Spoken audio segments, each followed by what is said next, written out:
What's up, my fellow Shield Brothers? It's the Shield Brother here for the History Armada. Back once again. The July hiatus is finally over. I'm here August 2nd with a new miniseries I'm going to be doing on Thursdays. It's going to be the history of the Germanic states. We're going to start with the Germanic Tribes. We're going to talk about them and their interference and their interactions with the Romans. We'll move on to the Frankish Empire, the states, the duchies, the princedoms, and then we'll just go all the way to modern day, and we're just going to talk about the evolution and the history behind these Germanic states. So with that, let's get started for today. So, the Germanic Tribes. Roughly they stretched from 750 BC to 768 AD. In the first years of the 1st century of AD, Roman legions conducted a long campaign in Germania, the area northern of the upper Danube and east of the Rhine, in an attempt to expand the empire's frontiers and to shorten its frontier line. Rome subdued several Germanic tribes, such as the Cherusci. The tribes became familiar with Roman tactics, however, and while maintaining their tribal identity. In 9 AD, the Cherusci chieftain, known by the Romans as Arminius, defeated the Roman army in the Battle of Teutoburg Forest, which is very famous because it's the victory that's credited with stopping the Roman advance into the Germanic tribes' territories and marking the beginning of recorded German history. So, that part of the territory of modern-day Germany that lay east of the Rhine remained outside the Roman Empire. By AD 100, the time of Tacitus Germania, or Germanicus, occupying most of the area of modern-day Germany. However, Imperial Rome organized territory later, including the modern states of Austria, Brandenburg, southern Bavaria, southern Hesse, Saarland, and Rhineland as Roman provinces, seeing how far they can stretch. And it is their occupation and territorial control under Roman provinces in Western Germany, called Germania Inferior, and then modern Cologne, and Germania Superior, that were formally established in 85 AD, and it's their occupation, starting with the reign of Roman Emperor Augustus in 27 BC, but it is their occupation and control of the provinces, thanks to the Roman, that set up the infrastructure needed for the German tribes to rather modernize, in a sense, and strengthen themselves due to the knowledge of the Romans. Although they often butt heads due to the cultural conflicts between the Germanic tribes and the Roman occupiers and controllers of the provinces, it is thanks to these Romans that the infrastructure and many of its historical settings were set up. So the 3rd century saw the emergence of a number of large West Germanic tribes: the Alemanni, the Franks, the Bavari, Chatti, Saxons, Frisi, Sacambri, and Thuringi. Around 260, the Germanic peoples broke through the Limes and the Danube frontier into Roman-controlled lands. Fresco with Dionysian scenes from a Roman villa shows this, and several large German-speaking tribes that moved west and witnessed the decline of the Roman Empire and the transformations of the old Western Roman Empire were the Visigoths, Ostrogoths, Vandals, Burgundians, Lombards, Saxons, and Franks. They moved west into the Roman territory and occupied and witnessed the fall of Western Rome. Christianity was spread to Western Germany during the Roman era, and the Christian religious structures, such as the Palatine of Trier, were built during the reign of Constantine. And at the end of the 4th century, the Huns invaded the unoccupied parts of present-day Germany, and the migration period began. Hunnic hegemony of Germania lasted until the death of Attila's son, Dengizik. I'm sorry, I probably butchered that name, in 469.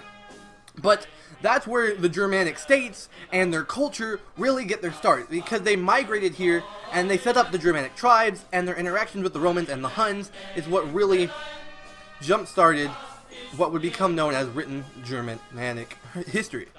And that leads us to the expansions.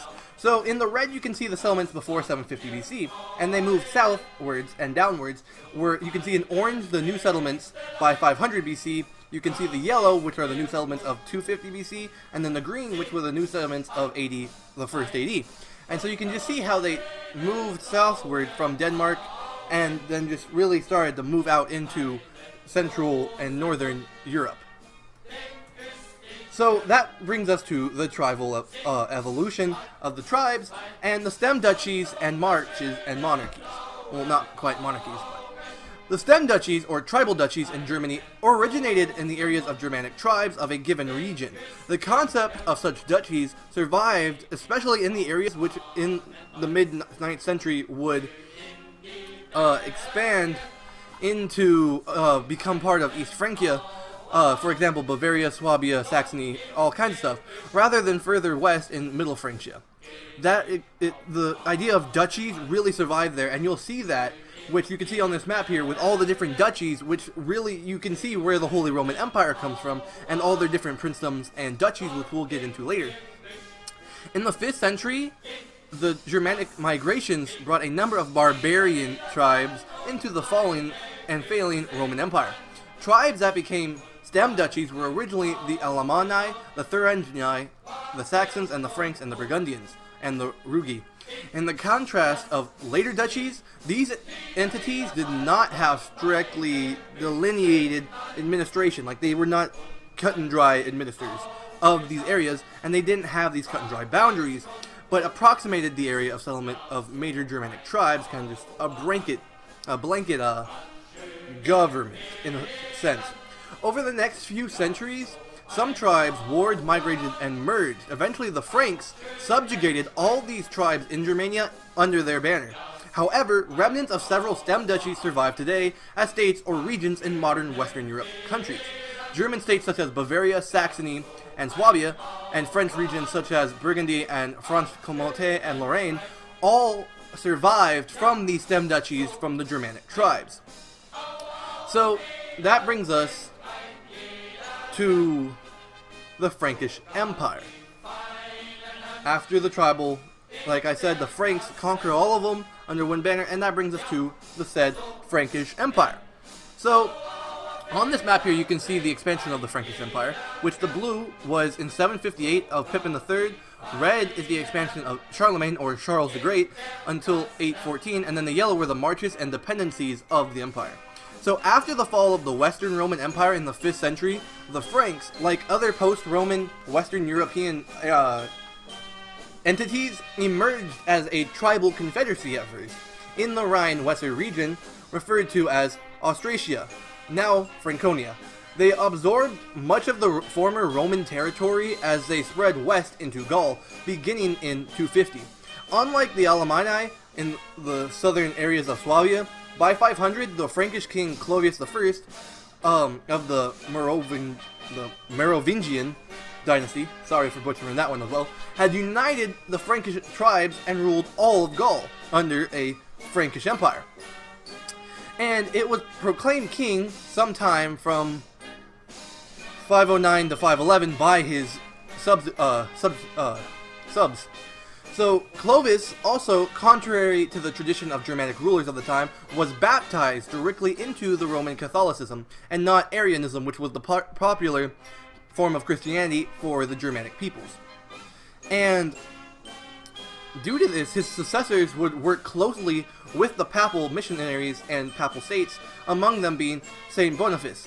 And the faith of the Franks and the vast size of the Francia and the Frankish Empire and the Frank control of the passes through the Alps led to an alliance between the Moravian realm, which by 750 now extended well into Gaul and northwestern Germany, to include Swabia and Burgundy, and western Switzerland by extension, with the Pope in Rome. They worked very close together against the Lombards, whom now posed a greatest threat that the Holy Father and the Holy Realms, such working together, thought would be the most dire threat.